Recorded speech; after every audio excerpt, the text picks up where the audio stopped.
In other news, Ben & Jerry's ice cream, no stranger to involvement in social justice issues, is now taking a hard stance on the Israel-Palestinian conflict. The dessert dealer announcing that it will not be renewing its licensing agreement with its Israeli franchisee in protest against the franchisee's continued sale to the occupied territories and settlements. I refuse it. Number one, legally in Israel, you cannot stop selling or decide not to sell to a customer. It doesn't matter if the customer is in Tel Aviv or in Haifa. So legally I cannot do it. And as an Israeli, and as a manufacturer and company that lives here, there's no way I can say no to Israeli citizens. So when they realize that there's no way that I will stop it, they decided not to renew my contract. Ben & Jerry's does plan to continue to sell to Israel proper, however, just under a different agreement that is yet to be determined. In any case, in the meantime, the decision is setting off a firestorm of conflict. Dozens of groceries, markets, and customers worldwide joining in a retaliatory boycott of the brand. And joining me now with more is in the studio, author and executive director of Stand With Us Israel, Michael Dixon.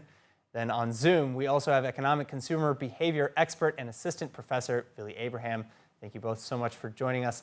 Now, Michael, I'm going to start with you. Were you surprised by this? Where did you see this coming from? I wasn't surprised. I was disappointed. There was massive pressure placed on Ben & Jerry's for a number of years.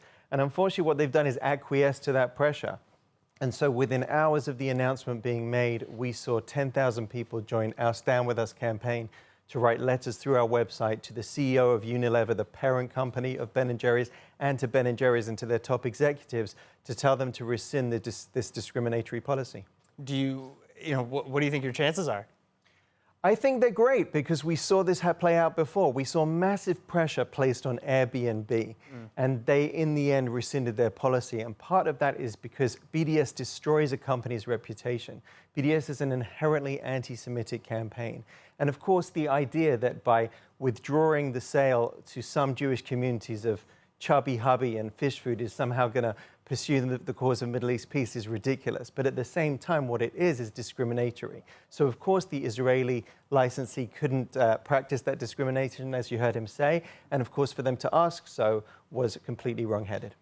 All right, now, Billy, I want to turn to you. What do you think that this decision's effect will be on Israel's economy, assuming that it will go forward, and especially about the effect on Israeli and Palestinian workers who work with Ben & Jerry's?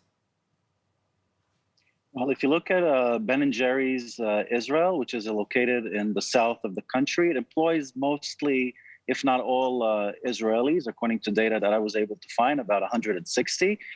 But it will affect those Israelis. However, one major retailer has announced today on the radio that he's willing to help the local manufacturer, Ben & Jerry Israel, to produce a local brand and distribute it instead of Ben & Jerry, meaning it's a way to save those jobs of the 160 workers. As far as the economy is concerned, it's really hard to assess, but Ben & Jerry does hold a big share of the ice cream market in Israel. It's about 49%.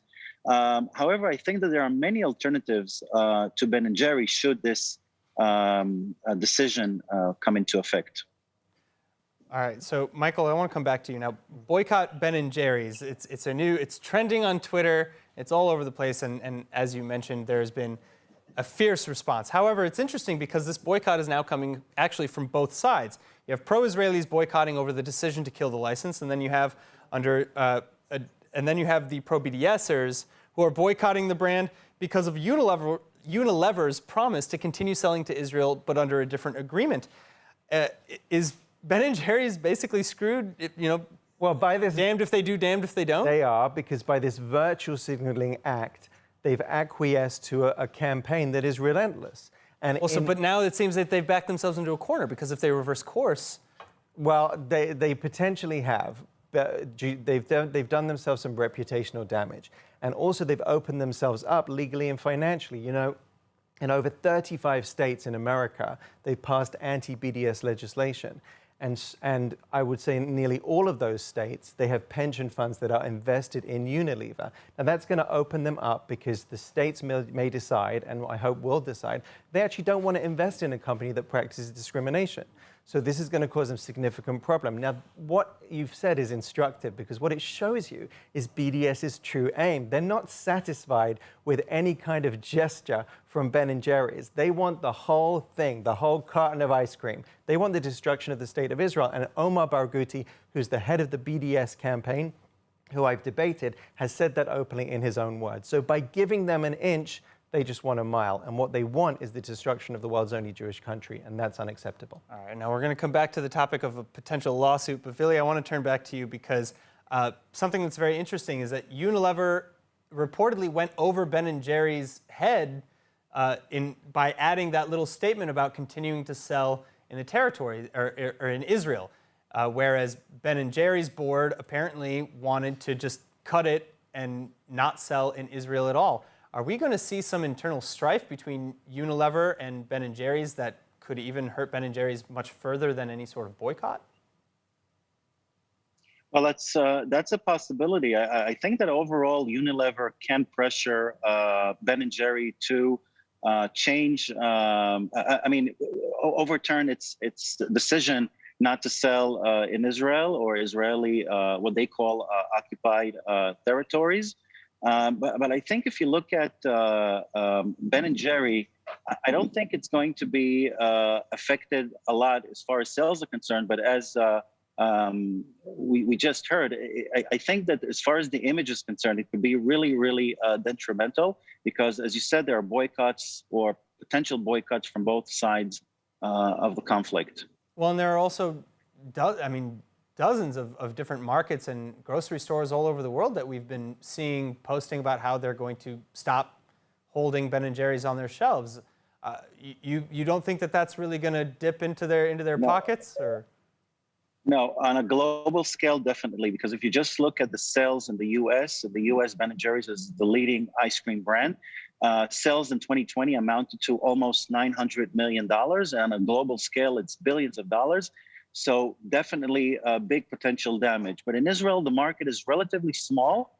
So it'll take a smaller bite as a result of the act. All right, now let's talk a little bit more about how this might play in court. We know that Finance Minister Yair Lapid actually referred to how he might pursue action. Let's take a look. ההחלטה של בן & ג'ריז היא כניעה מבישה לאנטישמיות, ל-BDS, לכל מה שרע בשיח האנטי-ישראלי והאנטי-יהודי, ואנחנו לא נשתוק להם. ביותר מ-30 מדינות בארצות הברית יש חוקים נגד כניעה ל-BDS שעברו בשנים האחרונות. אני מתכונן ללכת אחת ולדרוש מהן להפעיל את החוקים האלה נגד בן & ג'ריז, מפני שהם לא התייחסו אלינו בצורה כזו. All right, now Michael, how might this actually play out in court? Assuming Lapid makes good on this threat, what kinds of damages could be exacted from Ben & Jerry's? Well, you're seeing the action already play out, and you've seen ambassadors to the United States and the United Nations, Gilad Erdan, send out letters now to governors of states all across the United States, asking them to take action if they've passed anti-BDS legislation to enact it, and to potentially put forward steps to withdraw their pension funds and other investments in Unilever, the parent company of Ben & Jerry's. It could cause them significant aggravation, as it should. They don't want anything to do with investing their state funds in discrimination, and this is purely discrimination. People should understand that when people say the West Bank, they mean the old city of Jerusalem. They mean the Western Wall. There are areas where Jews will not be sold to, according to this new policy by Ben & Jerry's. They have to rescind that or face significant action to them and to their parent company. All right, Michael Dixon, Vili Abraham, thank you both so much for being with me today. Pleasure.